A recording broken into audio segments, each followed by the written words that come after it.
sekitar saya itu kalau orang nikah itu kan dicuri. Kalau dikembalikan lagi itu mereka nyebutnya itu aib. Yang kedua karena udah terjadi tanda kutip kecelakaan. Kalau udah kejadian kayak gitu orang tuanya malu. Sama satu desa itu bilang, wah kamu udah bikin malu desa kita, ya udah kamu nikah aja.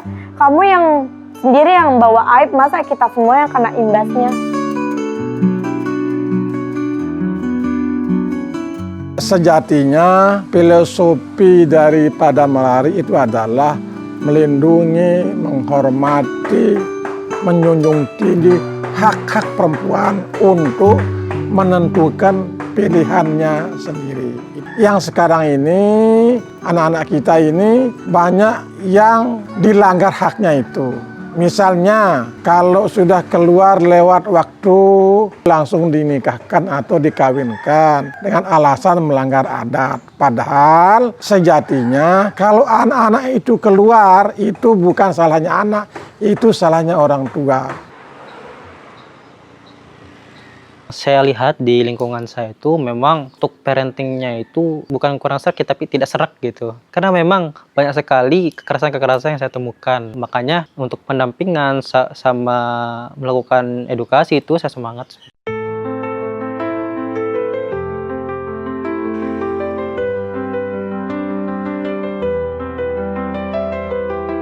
Di tahun 2022 sampai 2023 akhir sekitar 9 sampai 12 kasus. Kalau cakupan kasus yang kami terima itu yang pertama masalah tentu perkawinan usia anak, terus masalah kekerasan seksual. Batas usia secara pakem adat Sasak merujuk kepada naskah atau lontar-lontar yang ada di Bumi Lombok Merah Sasak Adi. Jadi usia yang perempuan itu dan laki-laki itu tidak disebutkan jumlah tahun, ya 17 atau 18 atau 20, bukan.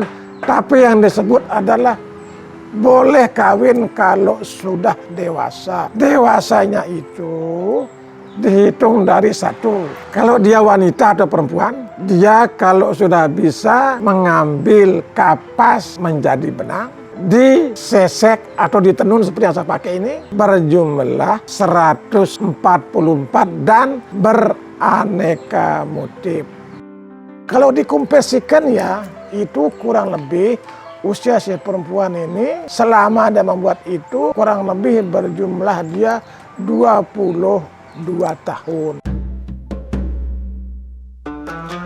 Ada nih remaja di salah satu dusun yang ada di desa saya gitu kan kepergok melakukan hubungan seksual oleh masyarakat. Nah masyarakat tersebut langsunglah ngelapor ke kadusnya langsung gitu kan.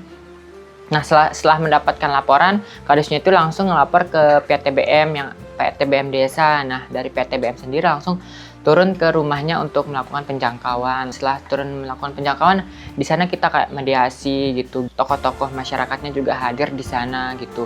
Gimana mau dilanjutkan atau tidak. Nah dari keluarga si perempuan itu kekeh untuk melanjutkan karena kan mereka takut juga kalau si perempuannya itu hamil lah gitu kan. Kita sebagai PTBM itu memberikan masukan atau informasi kalau perkawinan itu tidak boleh gitu. Kita terus memberikan informasi kepada mereka sehingga bisa lah gitu perkawinan anak itu dipisah lah gitu atau dibelas gitu.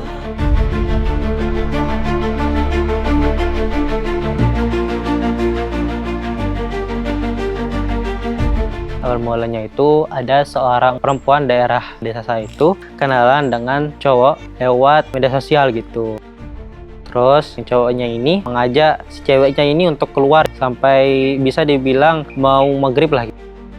Perempuan ini didorong ke sama-sama itu langsung dia teriak gitu, tolong, tolong, tolong. Terus setelah itu si cowoknya pergi. Terus yang perempuan ini mengadu kepada orang tuanya mengadu kepada kepala dusunnya. Jadi kepala dusunnya mengadu kepada PTBM. Nah setelah itu ternyata sudah ditemukan orangnya.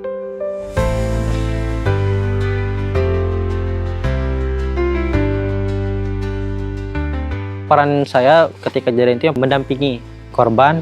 Kita juga berkoordinasi dengan UPTD juga kan. pendampingan, berkomunikasi lebih lanjut dengan korban, terus monitoring gitu gimana keadaannya, mungkin lewat telepon. Malahan beliau bilang bersyukur saya nggak menikah gitu, soalnya dia lanjut sekolah. Teman saya nelpon buat minta nomor polisi. Nah, terus saya nggak tahu nomor polisi gimana.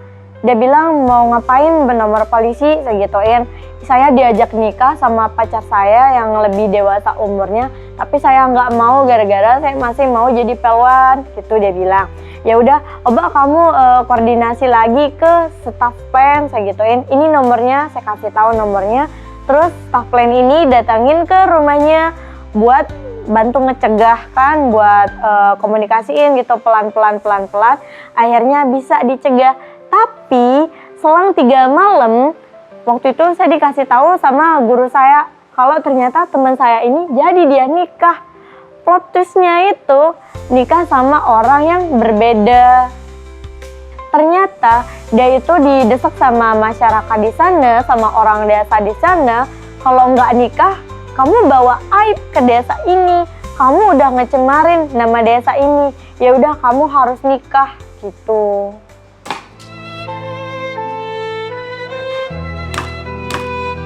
Sejatinya merari melalui memaling, melalui mencuri itu adalah atas dasar kesepakatan antara anak si perempuan dengan orang tuanya.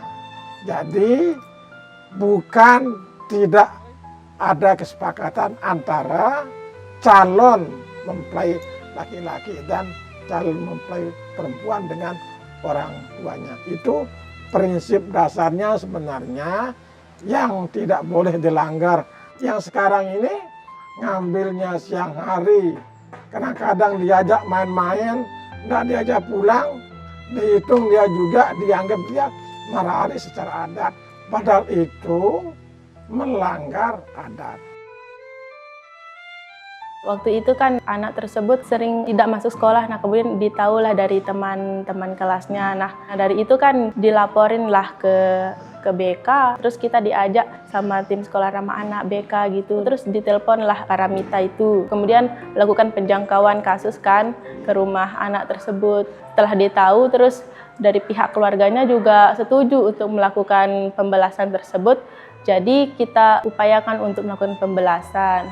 Nah dari pelaku tersebut juga kan karena dia membawa kabur itu kan udah dilaporkan juga. Anak tersebut kan dibawa juga nih ke Paramita. Kan kalau terjadi perkawinan anak gitu, nah bisa dibawa ke Paramita. Nanti kalau udah dibelas, di sana dia dapat mendapatkan apa ya namanya penanganan gitu. Ada juga bidan ataupun psikolog yang disediakan di sana selama 1 mingguan. Nah setelah dia udah kondisi mentalnya juga udah baik-baik, terus dia kembali ke sekolah. Nah di sekolah juga peran kita mengedukasi teman kelasnya supaya tidak ada bullying, karena kan udah batal nih melakukan perkawinan itu. Nah akhirnya diterima juga di kelas, di sekolahnya, nggak ada bullying gitu. Julia menurut saya sebagai wali kelas, dia juga mengajak teman-temannya untuk berani melapor kalau seandainya terjadi kekerasan, bullying, dan lain sebagainya. Seandainya terjadi perkawinan anak di sekolah ini, maka dia ikut terlibat juga. Langsung mengunjungi rumah teman bersama tim SRA, wali kelas, guru BK. Sehingga saya sangat bangga karena bukan hanya pendidikan yang dia utamakan, tetapi ternyata kegiatan seperti SRA ini juga dia fokus sekali. Dia berani sebagai anak muda, berani untuk menyuarakan tentang kekerasan, melaporkan. Itu menurut saya hal yang positif.